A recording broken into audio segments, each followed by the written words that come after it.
Pessoal, graça e paz aí para todo mundo, e eu espero que esteja tudo bem com você e com sua família. Esses são os meus sinceros votos, certo?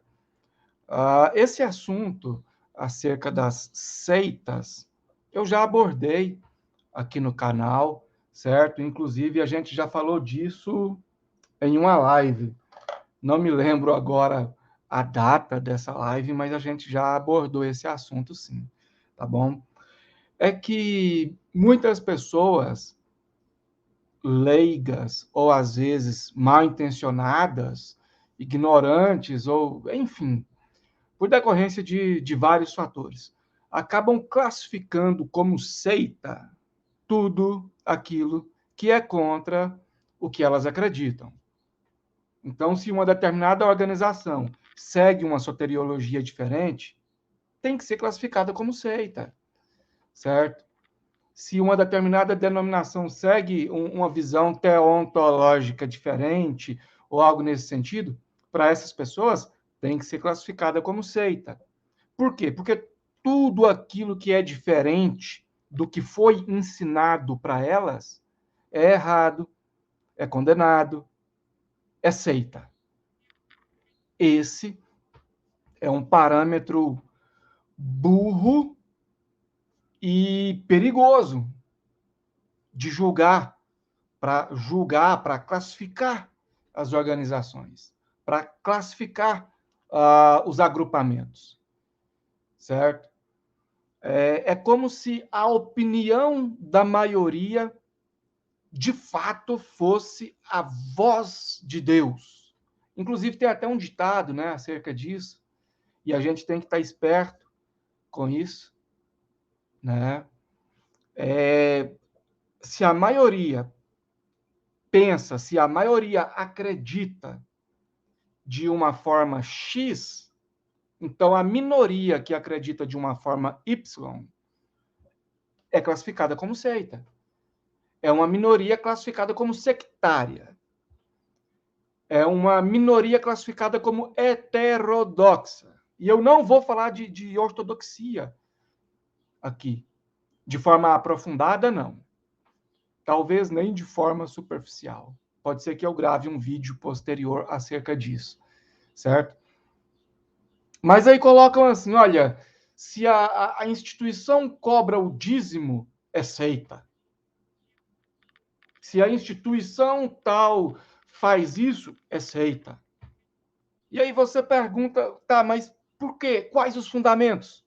Não, eu não sei, me ensinaram assim e tal, no curso de teologia, ou na escola dominical, ou sei lá, no seminário, me ensinaram assim, e tem que ser assim.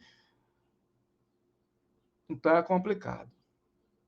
Uma seita, ela parte de um ponto piramidal, isso resumidamente falando. Então existem vários fatores, vários. Mas um dos principais é o sistema piramidal, certo? Você tem um topo, esse topo ele é alimentado pela base. Essa base, ela soa, ela trabalha, ela sofre, ela sangra, ela rala, ela dá a cara a tapa, consegue recursos, mantém a pirâmide e o topo continua no topo, sugando e sobrevivendo a partir daquilo que a base produz, certo? No meio disso, nós temos um bloco intermediário. Esse bloco intermediário geralmente reproduz para a base aquilo que o topo quer, certo? Então, o topo decide: olha, nós vamos disponibilizar essas três opções, Y, B e A. Aí o bloco intermediário acata, translitera isso e passa para a base. Aí a base pensa que está escolhendo. olha, nós somos livres dentro desse sistema, dentro dessa organização que seja, sei lá. E por que vocês são livres? É porque nós temos o poder de escolha. Prove. Nós podemos escolher entre Y, B e A. Tá, mas o topo é que designou essas três alternativas. Então, vocês só podem escolher dentro daquilo que o topo permitiu que vocês escolhessem. E nenhuma dessas escolhas vai tirar o topo do topo, porque o topo não é bobo. Vocês estão entendendo? Então, uma seita ela vai funcionar mais ou menos por aí. Aí entra aquela questão do nicolaísmo.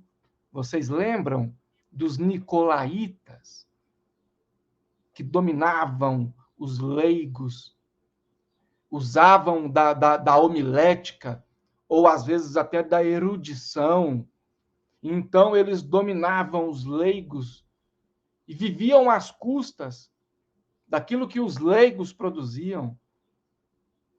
Então, uma seita, ela tem esse fator, esse núcleo primordial, certo? Você tem um topo que dita as regras, inclusive o bloco intermediário também, às vezes pensa que está no topo, mas não está. O bloco intermediário é só um meio de suavizar a coisa, mas o bloco intermediário também é serviçal, certo? Então, você tem um topo que dita as regras. Você tem uma base que pensa que é livre para escolher, mas só pode escolher dentro das alternativas disponibilizadas pelo topo. E, geralmente, a base vai morrer sendo base. Raramente alguém da base ascende ao topo. Por quê? Porque a ideologia, a função do topo, ela é, digamos que, hereditária. Então, o pai passa para o filho, que passa para o neto, que, enfim. Esse é um modelo geral de seita. Agora, dentro disso, você tem seitas dentro do segmento X, dentro do segmento Y, e você tem as seitas dentro do segmento que se diz cristão, porque uma seita cristã, em um sentido pejorativo, ela só é cristã no nome. Eu não vou entrar em detalhes acerca da visão de seita a partir do ponto de vista oriental. O próprio cristianismo, sem pejorar, seria uma seita do judaísmo, se a gente fosse levar isso em conta, mas eu não estou partindo para esses detalhes, ok? Eu estou explicando só o superficial mesmo. Eu vou concluir o assunto. Esse livro que está aparecendo aí no vídeo é o meu livro Descubra se Sua Igreja é uma Seita. É um livro digital, você pode adquirir na plataforma Hotmart, parcelar, enfim.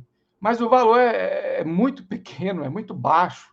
Se eu não me engano, está R$ 30, algo assim, na plataforma. Direto comigo, você pode adquirir por 25. Eu envio o livro no seu WhatsApp e no seu e-mail. Os dados para você adquirir, meu contato comercial, na descrição aqui do vídeo, certo? Então, eu aguardo aí o seu contato. Aí no livro nós temos explicações mais profundas, mais detalhes, e enfim. Né? Então, a seita funciona dessa forma, esse molde. Agora, dentro dessas seitas, nós temos estatutos. Eu estou falando agora dentro de um segmento cristão, ou que se diz cristão. Nós temos estatutos com peso igual ou superior à própria Bíblia. Nós temos pessoas que não podem ser questionadas dentro da própria Bíblia. Enfim, nós temos todo esse escopo, todo esse núcleo, certo? Nós temos usos e costumes e peculiaridades que alienam as pessoas, porque essas pessoas precisam ficar alienadas para que elas enxerguem a sua seita como sendo a única que salva, a única que traz a verdade, a única bonitinha, a única que ppp papapá. É mais ou menos assim que funciona. Então você não vai poder fazer em determinadas seitas, você não vai poder cursar uma faculdade, você não vai poder ler um livro sem uma autorização prévia de quem está no topo. Você não vai poder estudar acerca de outras vertentes. Você tem que reduzir seu ciclo social. Caso contrário, você pode ser, entre aspas, contaminado. E essa contaminação pode fazer você abrir os olhos. E então você pode sair da seita e levar outras pessoas contigo, e etc. Então, eu vejo esse julgamento de seita, hoje em dia, principalmente por parte de alguns movimentos, entre aspas, apologéticos, né? Eu vejo como sendo um julgamento pejorativo, burro, raso, e eu não quero ofender as pessoas, eu estou falando acerca das argumentações que elas usam. Quanto à liberdade delas, elas podem fazer o que elas quiserem, certo? É igual você que está assistindo esse vídeo. Você pode dizer que a minha opinião aqui não valeu de nada, que foi uma porcaria, ou você pode concordar, ou você pode, enfim. Então, eu estou falando da argumentação, certo? Porque parte de uma argumentação do ponto de vista da maioria. Querem usar a maioria para classificar aquilo que é e que não é seita. Tal como ocorre, por exemplo, com as heresias, na maioria das vezes. Olha, se a maioria crê assim, então aquela minoria está errada. Não é assim que funciona dentro do segmento da ortodoxia, das seitas, das heresias e etc. Não estou falando ainda de forma profunda acerca de ortodoxia e heresias aqui nesse vídeo, e nem vou falar, o vídeo já está com quase 13 minutos. Então, para quem tem dúvidas acerca do que é e do que não é uma seita, não julgue antes de aprofundar nesses detalhes, certo? Não julgue antes de aprofundar nesses detalhes. Não vá pela massa, não seja massa de manobra. Você não é obrigado a acompanhar a manada, ok? Ah, mas a denominação X faz isso, é seita. Calma, vamos analisar. E o esquema piramidal? E o esquema alienador? E o esquema do estatuto, ou dos estatutos? Ou das confissões de fé, ou o que seja? Como funciona? Vamos analisar isso aí. Ah, cobrou o dízimo, é seita. Não é assim que funciona. Não é assim. Certo? Vamos ter mais consciência, pessoal. Antes de julgar as coisas, antes de... né? Existe também uma diferença entre seita e sistema. Ok? Existe uma diferença de seita no sentido de separação e seita no sentido de pejoração. Existem diferenças. Não seja uma Maria vai com as outras. Seja uma mente pensante, certo? Se você quiser adquirir o livro, entre em contato comigo, eu envio o livro no seu WhatsApp e no seu e-mail, tá bom? Direto comigo tem desconto, os detalhes, os contatos, tudo na descrição desse vídeo. Muito obrigado, que Deus continue te abençoando e abençoando toda a sua família. Até a próxima.